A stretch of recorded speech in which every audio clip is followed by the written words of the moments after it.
मैंने एक बंदे को एक अमल बताया था, 10 रकत का भी है और 12 का भी है।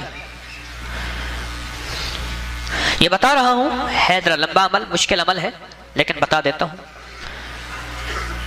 3 दिन में फैसला करवा देता है मुश्किल थोड़ा सा, अगर कोई करना चाहे तो कर ले, वरना हर बंदा ना भी चाहे कोई हर्ज नहीं, लेकिन अमल बता देता हूं। बाज किताबों में इसके 10 दुगाने आए हैं, बाज में 12 आए हैं, लेकिन मेरा तजर्बा 12 का है। 2 रकात नमाज नफिल पढ़े हाजत के, गौर से सुन रहे मेरी बात को, सो तो नहीं रहे। 2 रकात नमाज नफिल हाजत के पढ़े, हाजत के नफिल पढ़ के 1000 बार पढ़े बिस्मिल्लाहिर्रहमानिर्रहीम। कितनी बार? 1000 बार। और तवज्जो से, और अपने मकसद, अपनी मुश्किल, अपनी परेशानी, उसका 100% ध्यान करते हुए उस तरफ ध्यान जमा के। वो मसला औलाद का है, वो रिस्क का है, वो सेहत का है, वो इज्जत का है, वो कैद से खलासी का है, वो मुश्किलात की हल का है, वो अल्लाह की ज़ात आली के कुर्ब का है, वो मदीने वाले के इश्क और मोहब्बत का है, वो जिंदगी की किसी मुश्किल रूहानी, जिस्मानी या ज़मीनी और आसमानी कोई मुश्किल, कोई मंजिल है, उसके लिए ये बहुत ही ज़्यादा आजमूदा और बाकमाल है। फिर 1000 दफ़ा अवला कर 3 बार दरूद पाक, 1000 दफ़ा बिस्मिल्लाहिर्रहमानिर्रहीम पढ़े, फिर 2 रकात नमाज नफिल पढ़े, फिर 1000 दफ़ा बिस्मिल्लाहिर्रहमानिर्रहीम पढ़े, फिर 2 रकात नमाज नफिल पढ़े, फिर 1000 दफ़ा बिस्मिल्लाहिर्रहमानिर्रहीम पढ़े।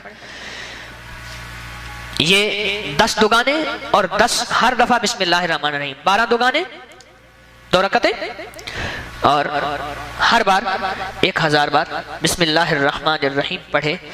ये 3 दिन अमल करना है सिर्फ। इसको तो मैंने, अल्लाह की तकदीर गालिब ना हो, मैंने तो इसको 3 दिन में फैसले होते देखे, अजब तासीर इसके अंदर देखी और अजब कमाल इसके अंदर देखा।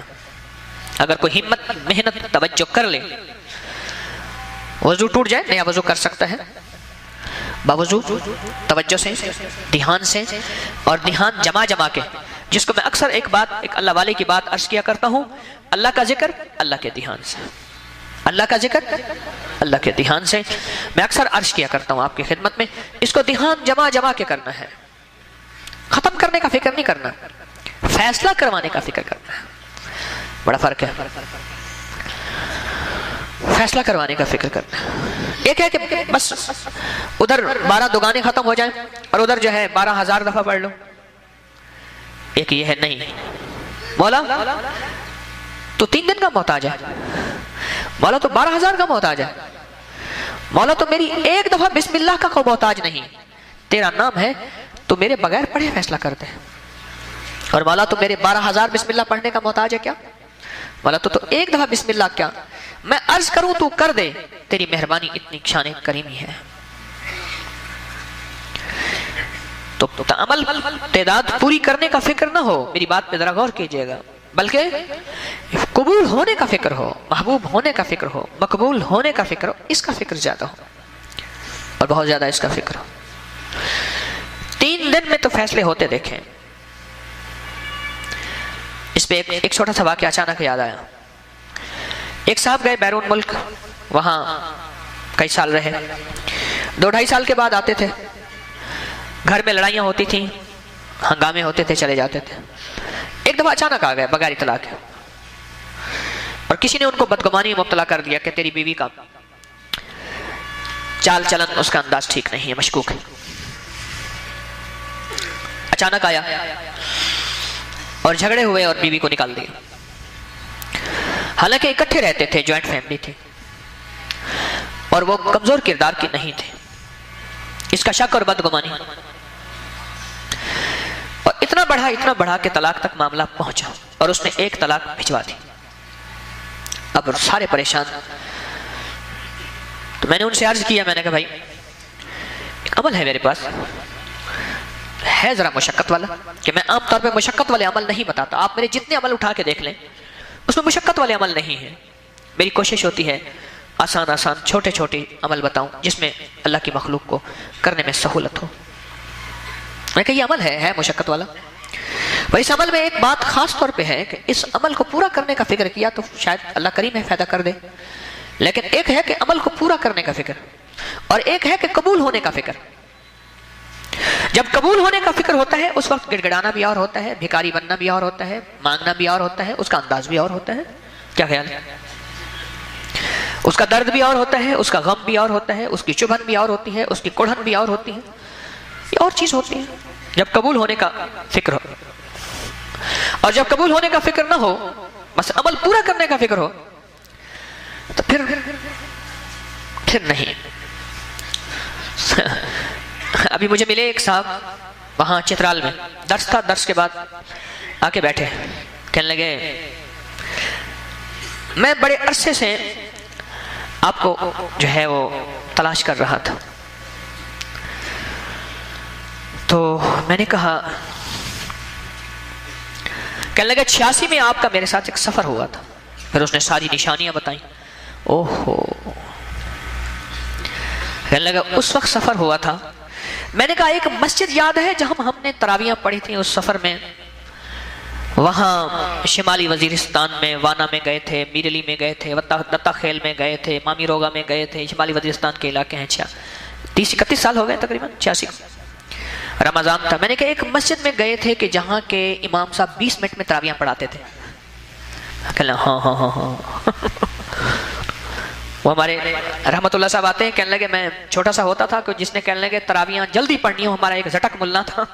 झटक मुल्ला है, चटक मुल्ला, अच्छा चटक मुल्ला था, कह रहे उसका नाम भी चटक मुल्ला था। वह चुटकियों में ऐसी तरावियां पढ़ाता था और बस फारिग होके। मैंने कहा वो याद है? कह रहे वो हंस पड़ा, कहने लगे आपको अभी तक याद है? मैंने कहा वो निशानी याद है, ये निशानियां याद रहती हैं, ये नहीं भूलती। बस सजदे में अभी सर रखने नहीं पाते थे, उसकी पता नहीं सुभान रब्बी आला कहां से पूरी हो जाती थी। अल्लाह का निजाम पता नहीं कैसे पूरी हो जाती। तो मुझे कहने लगा कि 31 साल के बाद मुलाकात हो रही है तारिक से, 31 साल के बाद। एक है अमल पूरा करना और एक है उसकी कबूलियत का फिक्र होना। बड़ा फर्क है ये नहीं है? जब कबूलियत का फिक्र होगा उसका दर्द और होगा, उसका मांगना और होगा, उसका अंदाजा और होगा, उसका गिड़गिड़ाना और होगा, उसका भिखारी बनना और होगा। फिर ऊँग आएगी, फिर नींद आएगी, जमाइयां आएंगी, यूं हाथ करके जमाई आएंगी, नहीं आएंगी। तो फिक्र है ना, सवार है। जब फिक्र सवार नहीं होता फिर सब कुछ होता है। हालांकि बिठाया तवज्जो लेने के लिए है, उसको तवज्जो खुद दी जा रही बेचारे को। अल्लाह का निजाम है। अगर मैं महरूम हूं तो फिर ये मेरी किस्मत है। लिखा परदेश किस्मत में, वतन को याद क्या करना, जहां बेदर्द हाकिम हुआ फरियाद क्या करना। 3 दिन में उनका फैसला हुआ, नहीं बल्कि 2 दिन में फैसला हुआ। उनको बस ये बात समझा दी थी, अमल को पूरा करने के लिए चटक मुल्ला नहीं बनना, चटक मुल्ला ना, नहीं बनना, बल्कि अमल को पूरा करने के लिए कबूलियत का फिक्र होना बहुत जरूरी है। कबूल हो जाए, जब कबूल होगा फिर दर्द ध्यान, दर्द ध्यान, 2 चीजें। मैंने 2 लफ्ज कह रहा हूं, दर्द और, फिर बोले दर्द और ध्यान। मैं इन 2 जज्बों के साथ बैठ के पढ़ेगा, दर्द और ध्यान के साथ। अर्श इलाही में ये जो जज्बे जाके टकराते हैं, और ये जो 2 जज्बे ऐसे हैं जो अर्श से फैसले करवा के ले आते हैं। फिर कहते हैं नकदहु सवादहु उधारहु फसादहु, नकदहु सवादहु उधारहु फसादहु। नकद फैसले हो जाते हैं। एक तलाक भेज दी और बाकी तलाकों के लिए उन्होंने पहले से अमल करना शुरू कर दिया। रुजू हुआ, बसे, उनके बच्चों के आज बच्चे हैं, उनके बच्चों के बच्चे हैं। कभी कभी मुलाकात होती है तो अंदर से एक आवाज उठती है, ये बिस्मिल्लाह के रंगे हुए लोग हैं, ये बिस्मिल्लाह के फायदे और बिस्मिल्लाह की बरकत को लेने वाले हजरात हैं, और बिस्मिल्लाह की बरकत को लेने और पाने वाले ये वो लोग हैं, ये वो घर है बिस्मिल्लाह से बस गया। ये एक अमल था, 3 दिन का अमल है, आपको बता दिया। जो करना चाहे मेरी तरफ से इजाजत है, कर ले। जिनकी जो औलाद से महरूम हो गए हैं ना, बिल्कुल महरूम हो गए हैं, 100% महरूम हो गए हैं, कोई दवा कारगर नहीं होती, अगर वो ये अमल हर महीने कर लें, हर महीने चांद की पहली तारीखों में, जब चांद निकलता है पहली तारीखों में कर लें। मजबूरी है, पाकी नापाकी का खवातीन तो बाद में भी कर सकते हैं, और चंद महीने मुसलसल करें इस अमल को। तो मैंने तो देखा है इसका रिजल्ट कि बे औलादों को रब ने बेटे दिए और नेमतें दी, सोने सोने बेटे मिले। बहुत अजब इसकी तासीर है।